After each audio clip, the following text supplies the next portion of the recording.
On today's episode, we are out here taking a look at the 2017 Acura MDX. Acura has taken a slightly unusual tact with the MDX over the last few years. It was completely redesigned for the 2014 model year.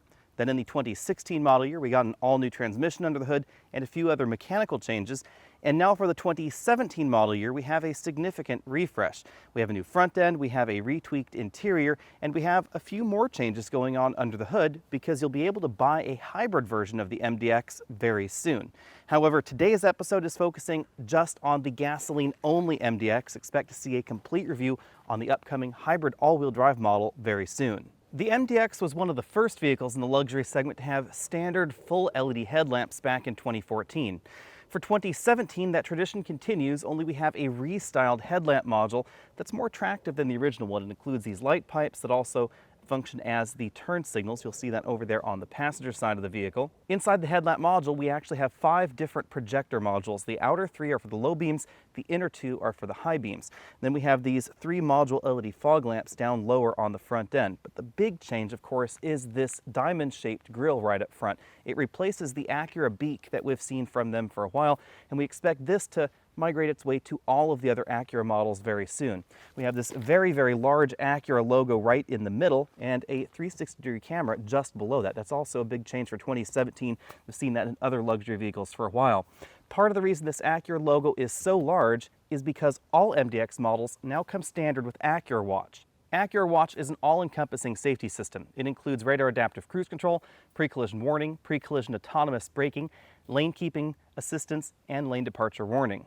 Viewing the grille a little bit more closely, you'll notice that these little diamond-shaped studs that stick out from the grille actually sort of radiate from the center of the Acura logo. This is a little similar to what we see in some of the Mercedes models. At 196.2 inches long, the MDX is just about the same size as the BMW X5. That means this is decently shorter than the QX60 or the Audi Q7. Part of the reason for that is that the MDX is sort of a tweener vehicle. This competes with large 2-row crossovers like the Lexus RX 350, as well as some of the smaller 3-row luxury crossovers that we find. This is not a direct competitor, however, to the Mercedes-Benz GLS or that next larger size of crossover. Like the Lexus and the Infiniti, the Acura starts off as a front-wheel drive vehicle, so we do have a front-wheel drive proportion when we're taking a look at the side. We have the slightly shorter hood and slightly longer body.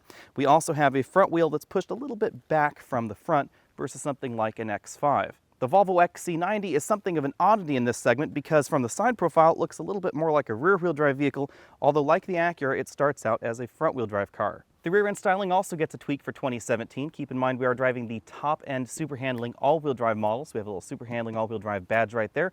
Dual chrome exhaust tips lower on the bumper, and we get restyled tail lamps that have little light pipes inside. You'll notice that the turn signal over there on the driver's side is a red turn signal, not an amber turn signal.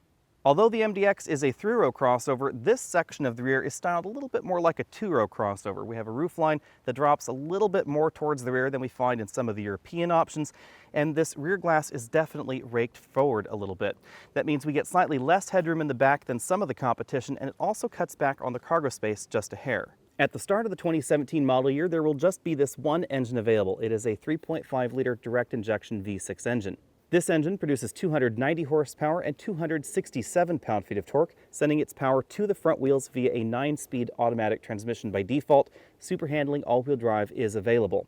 In Acura speak, super handling all-wheel drive means that this vehicle not only has a rear axle, but it has a torque vectoring rear axle. So it can actually direct 100% of the power that would normally be sent to the rear axle to a single outside rear wheel whenever it wants to. Joining this engine later in the 2017 model year will be a 3-liter hybrid system that will combine a 3-liter V6 engine with a set of electric motors that will give you 325 horsepower combined. The upcoming hybrid system will be closely related to what we see in the Acura RLX hybrid and somewhat distantly related to what we see in the Acura NSX. Fuel economy is rated for 2017 at 22 miles per gallon for the front-wheel drive model, 21 for the all-wheel drive model, and you can bump that up by 1 mile per gallon if you get the advanced package in the MDX because that includes an idle start-stop system. Acura has rated the towing capacity of the MDX at 3,500 pounds if you get the front-wheel drive version, 5,000 pounds if you get the all-wheel drive model that we're driving here. A 5,000 pound maximum tow rating is pretty average for a transverse engined crossover like the MDX. If you need more towing capacity, you will have to look at some of the options from Germany, most notably the BMW X5 or the Mercedes-Benz GLE, because those will tow more than 5,000 pounds. Front seat comfort comes in at 7 out of 10 points. Although I found these seats very comfortable for my 6-foot frame, you should know that these seats are not as adjustable as some of the luxury entries that we find. We don't have 4-way adjustable lumbar support, we don't have extending thigh cushions or inflating seat bolsters, a lot of those things you will find in the competition. On the flip side, we do have a power tilt telescopic steering column that is memory linked with the 2-position driver memory, and it has a large range of motion. Second row comfort comes in at 9 out of 10 points. I have a decent amount of legroom sitting behind myself, right back here behind the driver's seat. I have about 1 inch of headroom left, which is a little bit lower than some of the competition. And if I move over to the right side of the MDX, I still have several inches left, even though this front seat is all the way back in its tracks. The MDX that we're testing this week is a 6-passenger vehicle. So instead of a center seat right here, we have a center console. It has a 2-tiered storage bin right there, a large central storage bin with a flip-up little lid there, 2 USB ports, and 2 cup holders.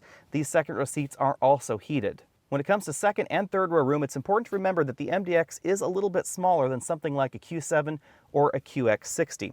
Although we do have a second row that slides forward and backward to help apportion the space between the first, second, and third rows a little bit more equitably. If you're a family that has kids in forward-facing child seats, you should know that unlike the QX60, you cannot leave the child seat latched into place and slide the seat forward in this way. That makes it a little bit more difficult to get back into the third row. The third row in the MDX is a little bit more of an emergency third row or perhaps a mother-in-law third row. Legroom is not the problem. This seat is all the way back in its tracks. My knees are just barely touching the seat, but I could move this forward by about 2 inches and still have a comfortable seating position in the second row. It's actually headroom that's the problem. I'm hunched forward right now. I can't actually sit upright in the third row, and the seat bottom cushion is very, very close to the floor. That means my legs are definitely up in the air, and this is not an overly comfortable seating position. In terms of comparisons to other 3-row luxury crossovers, we have just about the same kind of room back here as you find in the BMW X5. You'll find a little bit more headroom especially, and a slightly more comfortable seat in the Volvo XC90,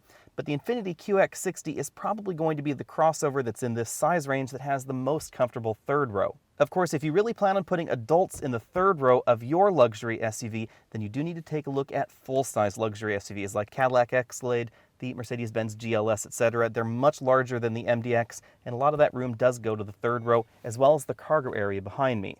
Part of the reason the third row in the MDX is a little bit more compact than some of the luxury 3-row crossovers is, of course, because the MDX is a little bit smaller than some of those luxury 3-row crossovers. But the other reason is simply how Acura has decided to apportion the space. Because in some ways, they're favoring cargo space to third row space in this particular vehicle. Although the MDX is shorter than a QX60 or an Audi Q7, we have just about the same kind of cargo space behind the third row, and actually more space back here than in some of the competition. However, that still means I'm not able to fit more than one 24-inch roller bag right here behind the third row seat above the load floor, although you could put 2 24-inch roller bags like this. Now, if you don't plan on using any of the underfloor load space, then you could actually raise this load floor, and then you can drop 2 24-inch roller bags in the back side by side.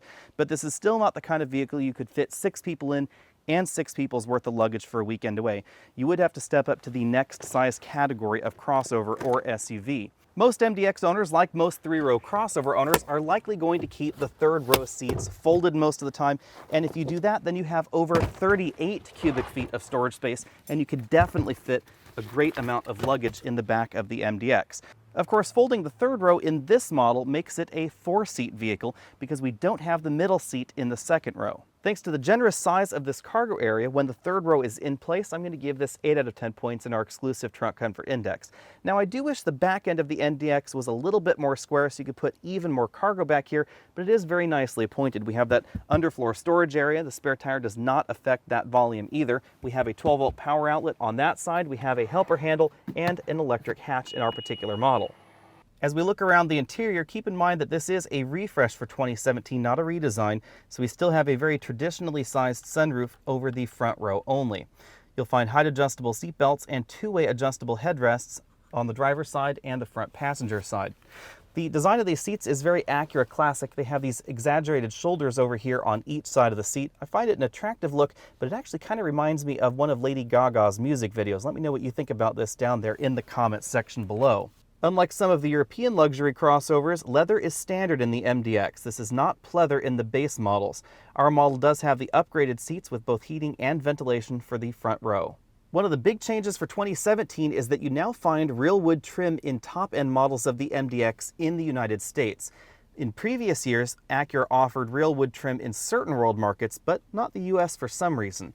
The majority of the front door panels are soft-touch plastics, although you will find some hard-touch plastics lower on the door. The general style of the dashboard is essentially the same as the 2014 through 2016 MDX, again with the exception of that real wood trim over here.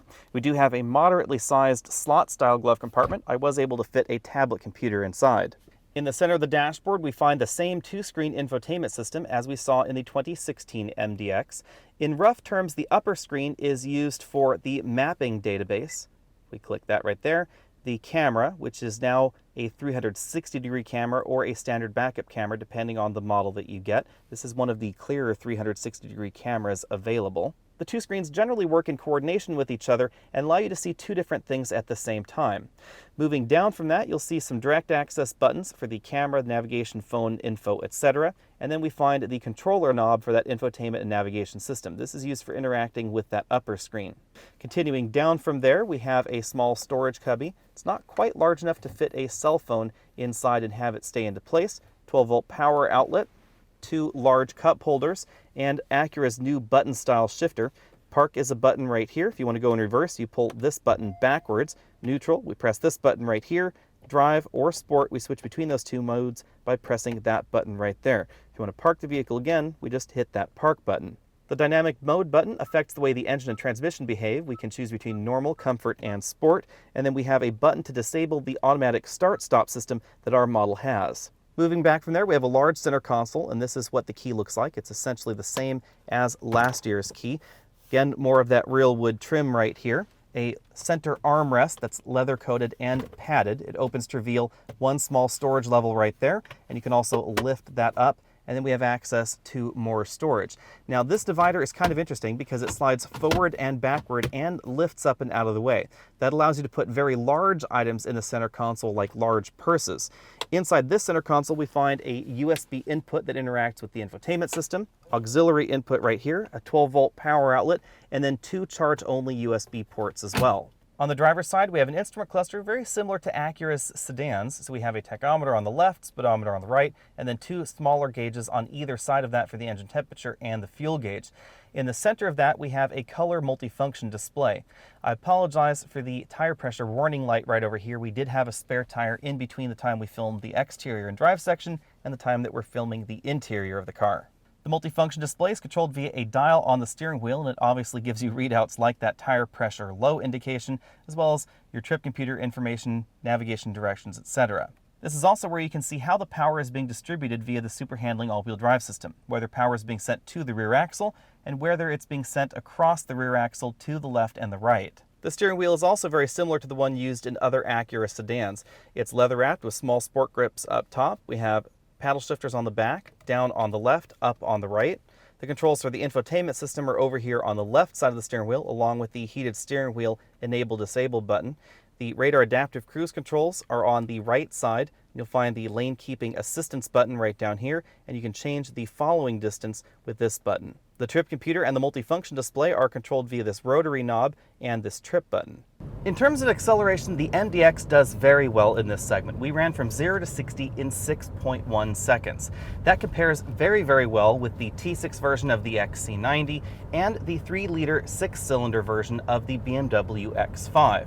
The reason for that is this 9-speed automatic transmission. Back in 2014, when the MDX launched, we had exactly the same engine under the hood, but it was mated to Acura's 6-speed automatic transmission. This 9-speed automatic transmission has a very low first gear ratio and very fast shifts, gears 1 through 4. And that's really why this goes from 0 to 60 much faster than that original MDX. On the downside, this 9-speed automatic transmission has been blamed for rough shifts in the past, and the shifts are definitely not as smooth as most of the competition's transmissions, although I do prefer the way this transmission shifts to the CVT that we find in the QX60. This is essentially the same 9-speed automatic transmission that people have been complaining about under the hood of the Jeep Cherokee, the Chrysler 200, and even the Range Rover Evoque. Since the MDX launched with this 9-speed automatic transmission, Acura has been improving the software, and for 2017, this is the smoothest that I have seen this transmission yet. You should know, however, that shifts between certain gears are still going to feel a little bit unusual, and that's not because there's something wrong with the MDX, it's just the way that ZF designed this transmission. Shifts between gears 4 and 5 and gears 7 and 8 feel differently, and they take longer than the other shifts. It feels like the transmission goes into neutral between those shifts, because it's essentially going into neutral between those shifts. It's just the way this transmission is designed. If you want to know more about the ZF 9-speed, there is a complete video on that transmission on my channel as well. I dive into great detail about why this transmission feels the way that it does. In our braking test, we went from 60 back to 0 in 130 feet. That's a little bit longer than some of the performance luxury entries, so you will find shorter stopping distances in the XC90, in the Audi Q7, and in the BMW X5, primarily because they have wider tires, and 245 width tires are the widest tires we can get from the factory on the MDX. Wide tires definitely help stopping distance, as do larger brakes. Repeated brake application showed very little fade in this vehicle, which points to excellent cooling and the fact that the MDX is one of the lighter entries in this segment. The light curb weight not only helps the MDX when braking, it also helps this go around a corner. When it comes to handling, I'm going to give the MDX an A-, and you really need to keep in mind that the MDX is in the same category as rear-wheel drive entries like the BMW X5, like the Mercedes-Benz GLE, like the Audi Q7 that has a strong rear power bias, and like very well-balanced front-wheel drive vehicles like the Volvo XC90. The reason is partly because of the light curb weight in the MDX and also because of the super handling all-wheel drive system. This is one of the very few 3-row crossovers you can buy with a torque vectoring rear axle. And that means that when this vehicle is going around a corner, when there is power applied, it's going to feel more like a rear-wheel drive vehicle than a front-wheel drive vehicle.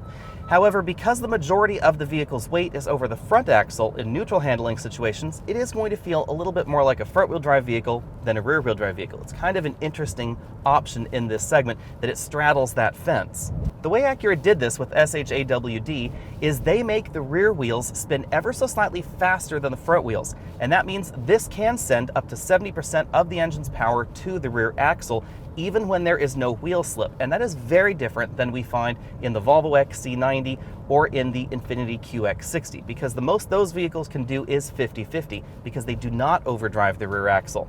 Then Acura took things to the next level by adding that torque vectoring rear axle, and that means that up to 70% of engine power can be sent to a single rear wheel. The super handling all-wheel drive system is now going to send additional power to the right rear wheel, and that's going to help us rotate around this corner while we're under power.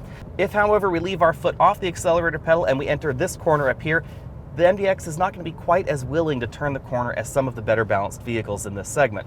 Of course, the MDX is now available in front-wheel drive only form, and as far as front-wheel drive vehicles go, this is going to be one of the better options in this segment. However, it's going to be substantially similar to front-wheel drive versions of the QX60. Acura's mission to make the MDX one of the sportier 3-row luxury crossovers is obvious when you get this out on rougher roads like we're on right now. You can definitely feel more bumps in this road than you can in the Volvo, the Infiniti, or the Mercedes, especially if you get some of the entries in this segment with dynamic suspension systems or air suspension systems. The Audi Q7 and the XC90 are among the options that have full 4-corner air suspensions, and they definitely ride softer than this. Of course, the softer suspensions do take a bit of a toll when it comes to the handling feel out on the road. Now, those European options with air suspensions, they have very, very wide tires, so they'll still hold the road very, very well. They just won't feel quite as connected while you're driving down the road. In our cabin noise test, we scored 69 decibels, which is basically the same score that we got the last time we tested the MDX. That puts this among the quieter entries in this segment, although the Mercedes and the BMW are a hair quieter. Although the MDX uses this new 9-speed automatic transmission under the hood, it offers automatic start-stop and cylinder deactivation. Fuel economy is still a little bit lower than we see in some of the European options. We've been averaging 20 miles per gallon over a week of very mixed driving, and that is lower than the EPA says we should get on the brand new and lower 2017 EPA cycle. Keep in mind you shouldn't compare 2016 and 2017 EPA numbers because the EPA did change the way the fuel economy tests are done. You will find significantly better fuel economy in the base engines from the competition.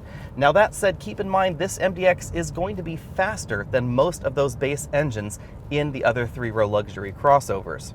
Comparisons with the MDX can be just a little bit tricky because the MDX starts considerably below the European three-row luxury competitors. The MDX starts at $39,950 for the front-wheel drive MDX. If you want the one with super handling all-wheel drive, that's an extra $2,000. $2,000 for the super handling all-wheel drive is actually a pretty good deal in the luxury segment because not only do we get that rear axle, we get a torque vectoring rear axle in the back. It's normally something you have to pay about $2,000 extra for in the luxury segment on top of $2,000 for the average all-wheel drive system. Pricing is one of the big reasons that it's difficult to compare the MDX to some of the other luxury three-row crossovers, because the MDX is considerably less expensive, but it's more like those luxury entries than your average mainstream three-row crossover. The MDX has also long been one of the best values in the segment, and that continues for 2017 because we have the Acura Watch System Standard that gives us that lane keeping assistance system, adaptive cruise control, road departure mitigation, and the collision mitigating braking system. In addition, leather upholstery is standard in the MDX, and it's actually optional in most of the mainstream luxury options like the BMW, the Lexus, etc. They all start with imitation leather, not standard real leather. Acura also gives us a standard moonroof and standard LED headlamps, which are optional in many of the entries from the competition as well. The way Acura sells the MDX is also a little bit different. We don't have standalone options and we don't have multiple engine choices. You simply choose whether you'd want your MDX front-wheel drive or all-wheel drive, and then you choose from 3 different option packages.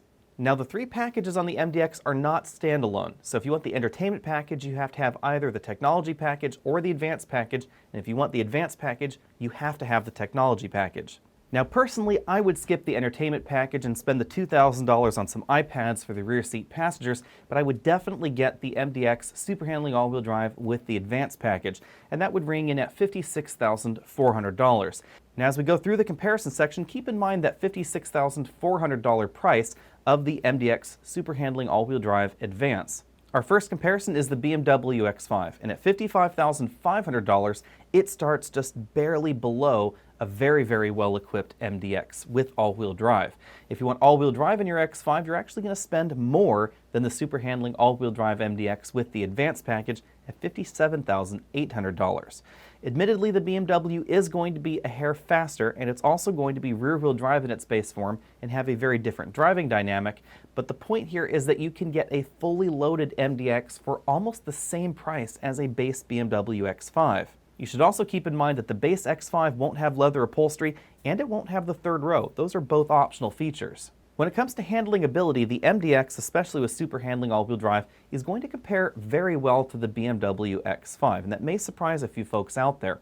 Part of that's because the MDX is notably lighter than the BMW X5, and part of it is because of the super handling all-wheel drive system that gives us that torque vectoring functionality. We don't find that in the base X5, even though the base X5 does have a good, strong rear-wheel drive dynamic. Now you can obviously get versions of the X5 that will handle much better than the MDX, but we're really talking about comparable vehicles. So if we had relatively comparable tire sizes, MDX to the X5, the MDX may surprise you in its handling abilities out on the road. If we take a look at that $56,400 price point of my MDX as I would equip it, a comparable BMW X5 would be $76,000. That's $20,000 more expensive. In addition, the MDX is likely going to be less expensive to keep around long term, and on the BMW side, it's very easy to get carried away with the options. Next up, we have the Infiniti QX60, which is really the only direct competitor to the MDX that is in the same price range. It starts at $43,100, so a little bit less expensive, and goes on up to about $60,000, so only a hair more expensive. But the MDX and the QX60 have very different missions in mind. The QX60 is the slightly larger, slightly more efficient, slightly comfier, and definitely softer option in this segment. It's also the very family-friendly option with those second row seats that you can leave child seats latched into place and still move forward to get into the third row. One of the big defining features of the QX60 is the fact that it has a continuously variable transmission. It's really the only entry in this segment that has one, and it has a very different, not terribly sporty feel in this segment, but it does deliver absolutely excellent fuel economy. So if you're looking for that soft highway cruiser that gives you excellent fuel economy in the city or on the highway, the QX60 is going to be the option for you. It's definitely not going to be as fast as the other options in this segment. It's not going to handle as well either, however. There was a time where the XC90, the QX60, and the MDX were all three very direct competitors in this segment. They had very similar price ranges, very similar feature sets. However, Volvo has taken their brand and the XC90 in a slightly different direction. And the XC90 is now more closely aligned with the Mercedes, the BMW, and the Audi entries in this segment. It starts at $45,750, which may seem close to the MDX. However, like the BMW X5, it's a two-row vehicle for that price point. If you want a three-row XC90, that starts at $52,345. Of course, if money is no object, Volvo would be more than happy to sell you an XC90 in its hybrid excellence form that costs well over $100,000, so you can see it's a very different kind of vehicle than the MDX. Now, like the MDX, the XC90 does start as a front-wheel drive vehicle, but it's overall better balanced than the MDX. We have a lot less weight up front compared to what we see in the Acura, just because of the overall design of the XC90. It's obvious when you step inside the cabin that the XC90 is playing to a very different demographic because we have a much nicer interior, and you can have that much nicer interior when you're charging at least $10,000 more for the product. The XC90 has one of the best interiors in the luxury three-row crossover segment. I would actually say it beats the BMW X5 and the Audi Q7 in most forms in terms of its interior quality, interior design, assembly quality, etc. The automatic transmission that we find in the Volvo is definitely smoother than what we see in the MDX, and Volvo uses an all-turbocharged engine lineup. We have a 2-liter engine with a turbocharger, a 2-liter engine with a turbocharger and a supercharger, or a 2-liter engine with a turbocharger, a supercharger, and a plug-in hybrid added to it. All of that put together means that the XC90 is going to be the more luxurious option. It's going to be the faster option, 0 to 60. It's also going to be the better handling option. However, very much like the BMW, it's also going to be the significantly more expensive option. Remember, $56,400 is the MDX as I would configure it, but the three-row starting price of the XC90 is only $4,000 lower than that, and a comparably equipped XC90 would be considerably more expensive than the MDX. It's basically the same story when we take a look at the Audi Q7. It starts at $49,000 for that base 2-liter turbocharged engine that's all new for this model year. If you want the 3-liter turbocharged engine that's more similar in performance to what we see standard in the MDX, that's going to set you back $54,800. The interior of the Q7 is very, very well done. I would say it's probably the second best interior in this segment at the moment, and that does make it just a step above what we see in the Acura. However, it's going to cost you $10,000 to $15,000 more than the Acura, and the Q7 is not necessarily going to handle better than the Acura, although we do find better handling in the BMW and in the XC90, depending on the options that you select. Most versions of the Q7 that you're going to be comparing the MDX to will actually handle a little bit worse than the MDX. The primary reason for that is that the Q7 has a very front-heavy weight bias, unlike the XC90, unlike the Mercedes, unlike the BMW. Well, Acura compensates for that with a torque-vectoring rear axle and an all-wheel drive system that can send more power to the rear. Audi doesn't do that. Audi does not give you a torque-vectoring axle in most versions of the Q7. In addition to that, the Audi is going to be notably heavier than the Acura. So if you're driving your three-row crossover hard out on your favorite winding mountain road, the MDX is quite simply going to be more fun. The Volvo XC90 is still my top pick in the luxury three-row crossover segment if we're talking about vehicles between about 300 about 350 horsepower. That has a lot to do with the excellent interior and exterior design that we find in the Volvo, the fact that it's very comfortable, very easy to live with, but yet it's also fuel efficient and handles very well. That said, the Acura MDX is now a very, very close second. I didn't care too much for the looks of the previous generation MDX, and there were also a few features missing that I thought a vehicle in this segment should have, like the 360-degree camera system and real wood trim. But all of that's been fixed for 2017. I think the MDX is now one of the best-looking three-row luxury crossovers you can buy. Without a doubt, the MDX is the best value you can buy. I may prefer the XC90, but the Acura MDX is unquestionably a better value than the Volvo. It's also unquestionably a better value than the Lexus, the BMW, the Mercedes, or the Audi. Rounding out my picks in this segment would be the Infiniti QX60. That may sound a little bit unusual, but it's very comfortable. It's also very family-friendly. So if you're looking for a three-row crossover that's a little bit different than the others, that's softer, better highway ride, etc., and definitely family-friendly for kids that are still in child seats, look no further than the Infiniti QX60. It's also an excellent deal because it's very similarly priced to the Acura MDX. If you're looking for something with a softer, cushier highway ride, that's definitely the option to get. Thanks for taking the time to check out this video. Again, I'm Alex Dykes. Be sure and find us over at facebook.com/AlexandAutos.